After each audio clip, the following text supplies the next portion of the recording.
তিন ক্রিকেটারদের ওনারা আমরা সম্মাননা দিয়েছিলাম। সম্মাননা দেওয়ার পরে ওনাদের অনুভূতির কথা প্রকাশ করার কথা বলল।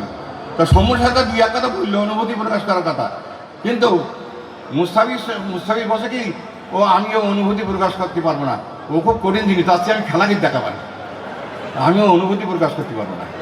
এই অনুভূতি প্রকাশ করাটা এত কঠিন আর কি, অত সহজ না অনুভূতি প্রকাশ করা। তা আমি মনে করি আবার আর একটা কথা বলি, আর একটা সাংবাদিক একটা প্রশ্ন করছিল যে অনুভূতি প্রকাশ করা, আমার পাশে আবার মুয়াজ্জেম প্রিন্সিপাল, নতুনহাট কলেজের প্রিন্সিপাল মুয়াজ্জেম সাহেব ছিলেন। আমি আনিসুরি বললাম দেখো মুয়াজ্জেমের পাশে রেখো না, মুয়াজ্জেম যেন আমার সামনে না থাকে। তার কারণ আমি যখন কলেজ ইন্সপেক্টর ছিলাম বরিশাল এবং যশোর বোর্ডের 16টা জেলা এবং 102টা উপজেলা আমার দায়িত্ব ছিল। তা আমি 2 বছরে 226টা কলেজ দিয়েছি, কিন্তু নতুনহাট কলেজ আমি দিতে পারিনি, পারমিশন দিতে পারিনি। এই লজ্জায় আমি মুয়াজ্জেমের সামনে যাইতে পারিনি। এর কারণটা কি? হিংসা। আমাদের যশোর, খুলনা, সাতক্ষীরা, বাগেরহাটের লোকের শুধু হিংসা, পকেটে একান্তে দরখাস্ত থাকে বিরুদ্ধে চারণকারী দরখাস্ত যাতে না হয়। আর বরিশালে চাকরি করেছি, বরিশালে কোনো বিরোধিতা নেই, আরে এক ইংল্যান্ডে 2টো কলেজ দিয়ে আসছি, কোনো টুর শব্দ নেই, আর এখানে মারামারি দিতে হবে তাহলে একদম। তো আমি সেই আমার কথা শেষ করে আসছি, একটা ইম্পসিবল সম্বন্ধে বলি যাই। এরা ডাক্তার বোমবার্ড যেরকম একটা অসম্ভব কাজ সম্ভব করেছে, আটলান্টিক মহাসাগর পাড়ি দিয়ে দুঃসাহসিক অভিযান সাকসেসফুল করেছে, এরা চন্দনপুর ছেলেরা সেটাই করেছে, সে দুঃসাহসিক চাইতে বড় দুঃসাহসিক। তা এটা একটা ইম্পসিবল কাজ সম্ভব করেছে।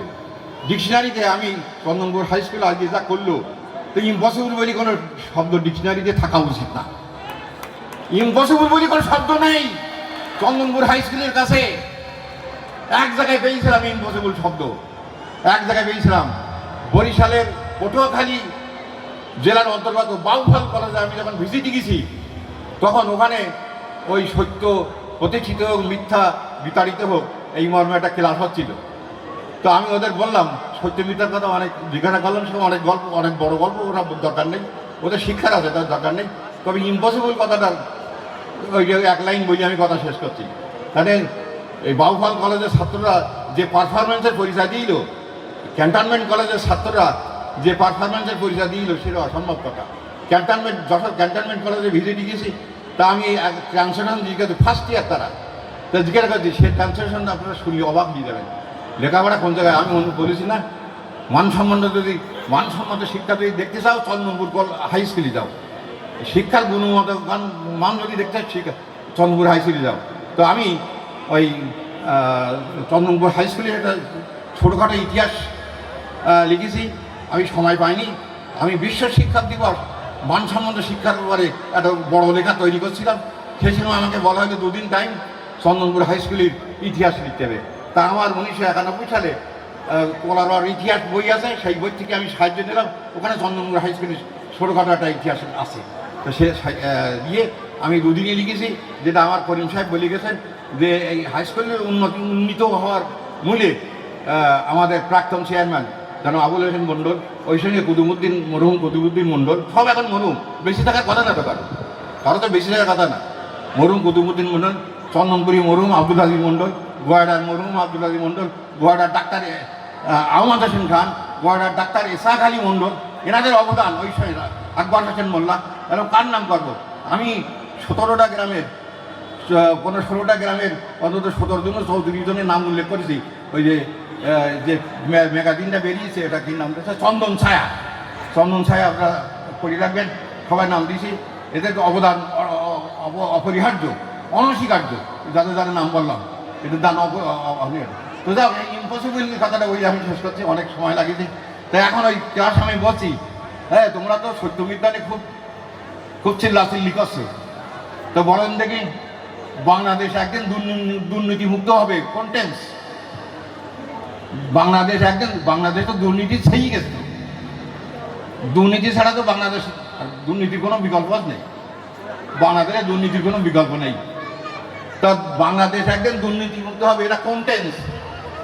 একটা ছেলে বলে স্যার, ফিউচার ইনডেফিনিট টেন্স, একটা ছেলে বলে স্যার ফিউচার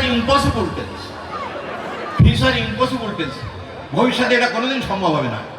বাংলাদেশে এখন দুর্নীতি হবে, ভবিষ্যতে এটা কোনোদিন সম্ভব হবে না। তো যাও, অনেক কথা বলে ফেলেছি। আমার লেখাটা পড়বেন, আরও সুন্দর করে লেখা শেখা হবে। আমাদের মানসম্মত শিক্ষার উপরে একটা লেখা বেরিয়েছে। তারপরে এই বিশ্ব শিক্ষক দিবস, আমি এই স্কুলের উত্তরোত্তর উন্নয়ন কামনা করি। এটাতে বিশাল কত টাকা ব্যয় হয়েছে। আমাদের করলা সরকারি কলেজে যে সুবর্ণ জয়ন্তী হয়েছিল, সুবর্ণ জয়ন্তী গোল্ডেন জুবিলি বলে, ইংরেজিতে বলে গোল্ডেন জুবিলি, আর রজত জয়ন্তী বলে সিলভার জুবিলি। তা আমাদের অন্তত প্রায় 1 কোটি টাকা ব্যয় হয়েছে। তো এই যারা অনুদান রেখেছেন, আমি কারো নাম ধরি বলবো না, সবাই অনুদান রেখেছেন, ছোট বড়, ছোট অঙ্কের বড় অঙ্কের, সবার কাছে, সবার প্রতি আমি আমার অন্তঃস্থল থেকে ধন্যবাদ এবং মোবারকবাদ জানাই। এইরকম অনুষ্ঠান যেটা আজ পর্যন্ত কলরা থানার পরে কোনো হাই স্কুল এরকম দুঃসাহসিকতার পরিচয় দেয়নি। এই চন্দনপুরি জেলে, এই চন্দনপুরি জেলে আমি তো আগেই বলেছি যে এত বড় দুঃসাহসিকতার পরিচয় আমি কোথাও পাইনি। কলরা হাই স্কুলে তাই কোনো সুবর্ণ জয়ন্তী, জয়ন্ত জয়ন্তী, কোনো জয়ন্তী উৎসবিত হয়নি। এই প্রথম কলরা উপজেলার মধ্যে। আমি তাই মনে করি যে আজকের দিনটা শুধু কলরার ইতিহাসে না, শুধু সাতক্ষীরা জেলার ইতিহাসে না, খুলনা বিভাগের ইতিহাসে না, সমগ্র দেশের ইতিহাসে একটা ঐতিহাসিক, একটা ঐতিহ্যপূর্ণ, একটা গুরুত্বপূর্ণ, একটা উল্লেখযোগ্য এবং একটা ঐতিহাসিক দিন আজকে 23শে মার্চ সোমবার। আমি অনেক কথা বলেছি। আমি বলেছি যে আমাদের খুব ভালো লাগবে, সত্যিতে অপূর্ব ভালো লাগা। এই